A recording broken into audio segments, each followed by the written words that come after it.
firman Tuhan yang akan kita dengar pada saat ini, yaitu tertulis dari Injil Matius 13 ayat 1 sampai dengan 9, disambung dengan ayat 18 sampai 23. Injil Matius 13 ayat 1 sampai dengan 9 dan ayat 18 sampai 23. Demikianlah firman Tuhan. Perumpamaan tentang seorang penabur. Pada hari itu keluarlah Yesus dari rumah itu dan duduk di tepi danau.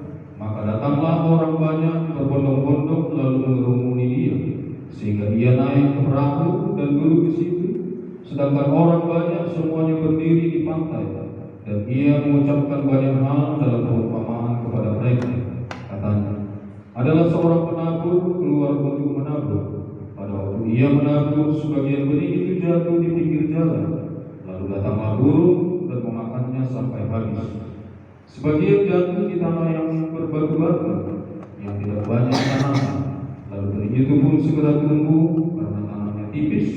Tetapi sesudah matahari terbit, layulah ia dan menjadi kering karena tidak berakar. Sebagian lagi jatuh di tengah semak duri, lalu makin besarlah semak itu dan menghimpitnya sampai mati. Dan sebagian jatuh di tanah yang baik, lalu berbuah, ada yang 100 kali lipat, ada yang 60 kali lipat, ada yang 30 kali lipat. Siapa yang bertelinga hendaklah ia mendengar. Karena itu, dengarlah arti perumpamaan penabur itu. Kepada setiap orang yang mendengar firman tentang kerajaan surga, tapi tidak mengertinya, datanglah si jahat dan merampas yang ditaburkan dalam hati orang itu. Itulah benih yang ditaburkan di pinggir jalan. Benih yang ditaburkan di tanah yang berbatu-batu ialah orang yang mendengar firman itu dan segera menerimanya dengan gembira. Tetapi ia tidak berakar dan tahan sebentar saja. Apabila datang penindasan atau penganiayaan karena firman itu, orang itu pun segera murtad.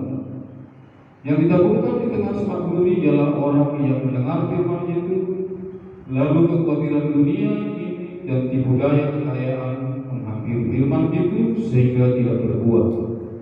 Yang ditaburkan di tanah yang baik ialah orang yang mendengar firman itu dan mengerti, dan karena itu ia berbuah. Ada yang 100 kali lipat, ada yang 60 kali lipat, ada yang 30 kali lipat. Demikian pembacaan firman Tuhan.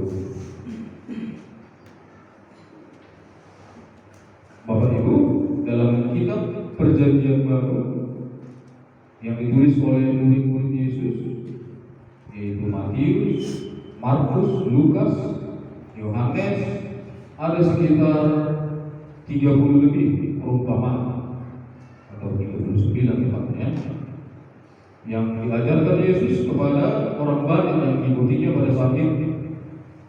Itu yang tertulis di dalam Alkitab, lain yang tidak tertulis ya, karena usia Yesus itu 33 tahun. Tidak semua apa yang dikatakan Yesus dituliskan di Alkitab ini. Tapi pada intinya adalah Tuhan Yesus selalu memakai perumpamaan dalam mengajar, dalam memberitakan Injil kepada orang-orang banyak. Mengapa Tuhan Yesus selalu menggunakan perumpamaan? Yang pertama adalah untuk menggenapi nubuatan nabi-nabi sebelum Tuhan Yesus lahir ke dunia. Tuhan Yesus sudah dinubuatkan ya. Seorang juru selamat akan lahir di Bethlehem, dilahirkan oleh seorang perempuan muda. Ia adalah raja yang bijaksana, mengajar dengan perumpamaan-perumpamaan. Kerajaannya tidak berkesudahan sampai selama-lamanya. Itu adalah nubuatan para nabi-nabi tentang pengajaran Yesus. Dan yang kedua, alasan Yesus selalu memakai perumpamaan dalam mengajar adalah agar orang-orang bisa mengerti, bisa memahami apa yang ingin dikatakan Tuhan Yesus, dan untuk menarik perhatian orang-orang banyak itu. Ya. Ketika Tuhan Yesus mengajar, orang-orang banyak datang berkerumun kepada Tuhan Yesus hanya untuk mendengarkan perkataan Tuhan Yesus berbicara, karena Tuhan Yesus berbicara itu beda dengan Nabi yang sebelumnya, sangat bersahaja. Itu yang perumpamaan kita. Dan apa yang diajarkan Yesus itu sangat menarik dan enak didengar orang banyak. Kita saja membaca perkataan Yesus itu sangat indah di telinga kita ya. Dan secara harfiah juga, kalau orang berbicara atau berpidato dengan orang, misalnya orang banyak, itu kalau memakai perumpamaan itu pasti indah, pasti enak dengar. Kalau di alam kita kan, kalau di pada diatur, orang di pesta, kalau melihat antisipasi misalnya, kurang lupa satu pasal. Misalnya kita di pesta, ada marmata, pakai pasal, bahasa tebu, video tidak tahu, jadi kebiasaan di alam mata. Artinya, mau memakai pasal, boleh, tebu video di alam. Misalnya, karena Malaysia Maharam, mana tujuan manator, dari Bisulau, si Kupama, ulang-ulang pengarah. Itu susah dia, si pengarah mereka dipahami, saya sudah pernah Nabi Nasional. Sangat kita dengar enak daripada langsung dibilang silakan banget, itu kurang enak ya. Jadi, mau pasti waktu kira misalnya, ngalihat angka kuda. Buju mau amang dan bangunan, jalan. Mana mau ordong, ordong tadi itu untuk isu di para utang di perlebih. Jadi isu nak gunakan mau untuk mengenai. Jadi idom, isu doh, mardom, isu doh diulung, orang tu mengenai macam seperti itu ya. Enak didengar. Artinya setiap kita berbicara dalam pidato atau apapun, jika menggunakan perumpamaan, itu akan lebih enak dengar. Jadi itulah yang dilakukan juga Tuhan Yesus, sehingga orang banyak datang berbondong-bondong untuk melihat Yesus, karena Yesus berbicara. Tapi pada intinya, Bapak Ibu, di sini Yesus menggunakan perumpamaan itu, maksudnya adalah tujuan Yesus agar orang bisa mengerti dengan apa yang dibicarakan Tuhan Yesus. Karena Tuhan Yesus memakai barang-barang di sekitar dan benda di sekitar orang Israel pada waktu itu. Perumpamaan tentang domba, yang dia bisa, karena domba di situ banyak di Israel waktu itu. Perumpamaan tentang pohon ara, ojek, perumpamaan tentang biji sawi itu ada di Israel pada waktu itu. Jadi itulah tujuan Yesus yang utama, agar orang bisa mengerti. Karena orang Israel pada saat itu banyak yang beban. Dia tidak gampang, orang Israel itu tidak gampang menerima pembicaraan orang. Siapa itulah ciri-ciri orang Israel. Kayak Tuhan Yesus makan berbagai teknik. Tuhan Yesus berkata, banyak orang mendengar, tapi tidak mendengar. Banyak orang melihat, tapi tidak melihat. Banyak orang bertelinga, tapi tidak mendengar. Punya mata, tapi tidak melihat. Jadi hendaklah siapa bertelinga, hendaklah ia mendengar kata Tuhan tadi ya. Jadi Bapak Ibu yang terkasih, sekarang kita diajarkan Yesus tentang sebuah perumpamaan. Pada hari ini kita ingin merenungkan perumpamaan tentang seorang penabuh. Ini adalah perumpamaan pertama yang kita dapatkan di Alkitab ya. Perumpamaan Tuhan Yesus yang pertama, perumpamaan seorang penabuh. Di sini penabuh itu adalah Allah sendiri, dan benih itu adalah firman Allah. Firman Allah yang ada tertulis dalam Perjanjian Lama. Itu Allah langsung berbicara kepada manusia, kepada nabi-nabi. Dan firman Allah itu benih tadi firman yang sudah menjadi manusia, yaitu Tuhan Yesus. Dan benih yang lain lagi yaitu Roh Kudus yang selalu datang ke dalam hati kita untuk mengajar kita. Itu adalah benih atau firman Allah. Dan sedangkan tanah tempat benih itu jatuh dari itu adalah diri kita, hati kita. Bagaimana kita merespon benih atau firman yang jatuh dari. Tadi dikatakan ada 4 jenis tempat jatuhnya benih tadi. Yang pertama di pinggir jalan, yang kedua di tempat yang berbatu-batu, yang ketiga di tengah semak bumi, dan yang keempat di tanah yang subur. Dan sudah kita baca tadi, benih yang jatuh di pinggir jalan. Benih ini bisa saja ini hanya gambarnya, ini atau bayam atau kangkung, sawit segala macam. Benih yang mau ditanam. Ketika jatuh di pinggir jalan, maka burung datang dan memakannya sampai habis. Ini maksud buat dari orang yang mendengar firman Tuhan tapi tidak mengerti firman ini. Firman yang sampai kepada dia tidak mengerti sama sekali. Maka si jahat datang, burung-burung makan ketika sedang datang dan tidak berarti apa-apa. Ya mungkin sebagai contoh, kalau kita datang ke gereja, kita memuji Tuhan, bernyanyi, mendengarkan firman Tuhan, tapi tidak dengan hati yang tulus. Kita hanya mendengar, tapi tidak kita rasakan. Itulah maksud Tuhan di sini. Banyak orang ke gereja tujuannya lain. Mungkin dia baru beli baju cantik atau dimasak, dia bisa supaya orang lihat aku cantik seperti itu ya. Tapi kita semua di sini tidak ada seperti itu. Jadi itulah maksud Tuhan, benih yang jatuh di pinggir jalan tidak berarti apa-apa. Dan yang kedua, benih itu jatuh di tempat yang berbatu-batu. Dan benih ini tumbuh karena ada tanahnya sedikit. Tapi setelah datang terik matahari, ketika benih ini bertumbuh, lajulah dia dan mati. Ini dijelaskan Tuhan dari firman Tuhan sampai kepada seseorang itu, dia terima, dia bersukacita dan bergembira. Tapi ketika sesuatu dalam pencobaan yang besar, dia tidak sanggup menerima, sehingga dia berpikir Tuhan tidak mengasihi. Jadi yang dulunya dia rajin ke gereja, rajin berdoa, karena datang percobaan itu, dia tidak sanggup. Dia tidak mau lagi begitu. Dia tidak mau lagi untuk cara berdoa.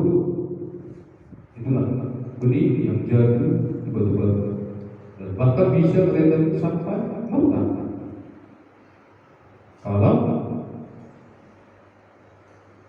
tidak bisa menerima segala percobaan. Dan yang ketiga, benih itu jatuh di tengah semak bumi. Benih ini jatuh di tengah semak bumi. Dan benih ini bertumbuh, berkembang, tapi semak bumi ini lebih dulu tumbuh dan menghimpit benih tadi sampai mati.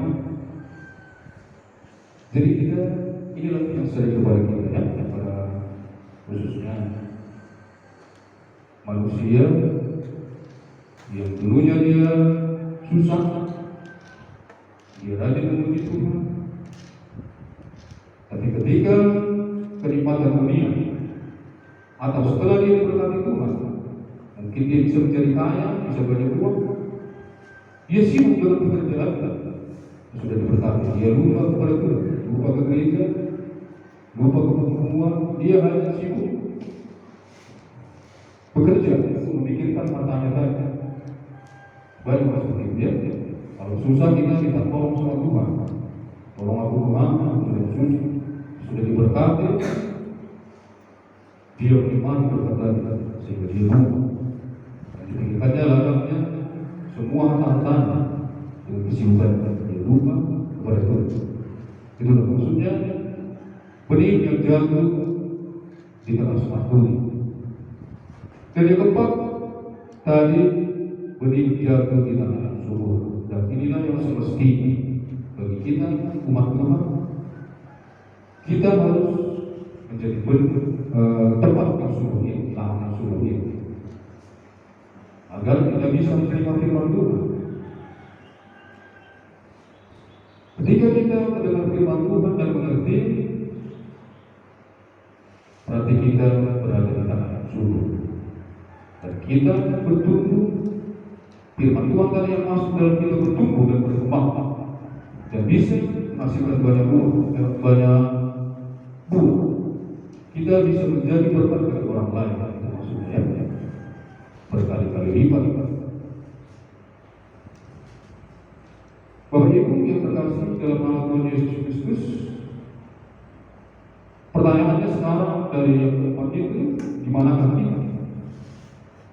Itu yang dia pertanyaannya. Di tanah yang mana kita? Di tanah yang di jalan itu kan? Di tanah yang berbatu-batu kan? Di tanah yang dihimpit semak bukit, atau di tanah yang subur? Jadi saya berharap kita semua di sini adalah di tanah yang subur. Ketika firman Tuhan datang kepada kita, kita menerima dan menemukan dan melaksanakan surat tanah yang subur. Jadi kalau kita menjawab, aku di tanah yang subur, itu pun harus diuji, ya, Bapak Ibu ya. Artinya kalau kita menerima firman Tuhan dan mengerti, itu harus ada ujian. Dan perlu kita tanya juga dalam hati kita, apakah kita sudah berbuat? Apa yang sudah kita buat dalam kehidupan kita sehari-hari? Apakah kita sudah berdamai dengan sesama kita, dengan keluarga kita, dengan tetangga-tetangga kita? Kalau kita hidup damai, berarti kita bukan di tanah yang subur tadi. Karena firman itu adalah damai. Yesus itu adalah Raja damai. Dia membawa damai. Kalau kita belum bisa berdamai, berarti kita belum di tanah yang subur itu. Dan tolak ukur yang utama adalah apakah kita sudah berbuat kasih buat daripada firman Tuhan adalah berbuat kasih. Itulah buat sebenarnya. Kalau kita sudah berbuat kasih kepada Allah, itu yang pertama. Berbuat kasih kepada sesama. Sudah sejauh mana kita mengasihi Allah? Nah, itu terkait itu Allah. Sudah bagaimana kita mengasihi orang? Pernah kita membantu orang, menyenangkan orang? Nah, itu Allah. Jadi kalau itu belum berlaku dalam kehidupan kita, mungkin kita masih di antara yang tiga tadi, belum di tanah yang subur. Jadi Bapak Ibu yang terkasih dalam nama Tuhan Yesus Kristus, firman Tuhan yang sudah sampai kepada kita itu akan sia-sia kalau tidak bertumbuh dan berbuah dalam kehidupan kita. Bapak Ibu semua di sini akan sia-sia ke gereja ini kalau tidak mengerti firman Tuhan yang datang kepada Bapak Ibu. Kalau tidak menerima, kalau tidak merenungkan, itu sia-sia datang ke gereja ini. Itu firman Tuhan tadi. Jadi bagaimana caranya agar kita menjadi tanah yang subur? Bagaimana caranya agar kita bisa menerima firman Tuhan dan merenung dan melaksanakan? Yang pertama adalah ketika kita ingin menanam sesuatu, misalnya di ladang, tanah itu pasti harus kita bersihkan.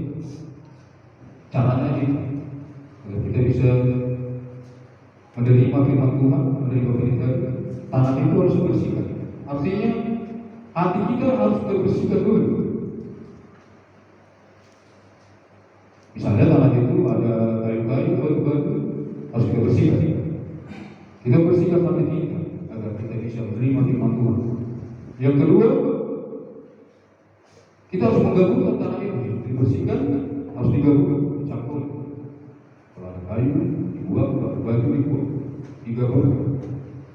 Menggabungkan di sini artinya kita harus melembekkan hati kita. merendahkan hati kita di hadapan Tuhan. Jangan keraskan hatimu kalau mau mendengar firman Tuhan, karena itu tidak akan pernah masuk. Jangan kita keraskan hati kita kalau kita benar-benar ingin mendengarkan firman Tuhan. Bisa betul. Dan yang ketiga adalah setelah dibersihkan, digabungkan. Dan yang ketiga, biasanya kalau tanah harus dibungkus sebelum kita tanam, biar supaya betul-betul subur.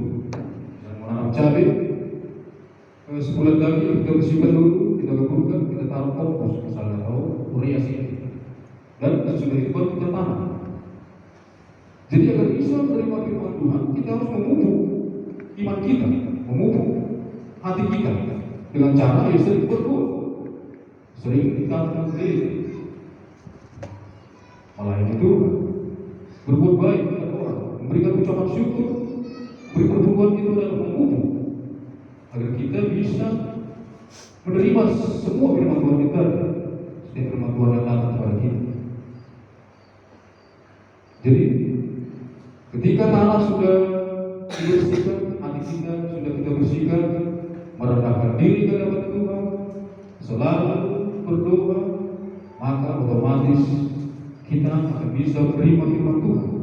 Dan firman itu pasti akan bertumbuh dan menghasilkan berkali-kali lipat.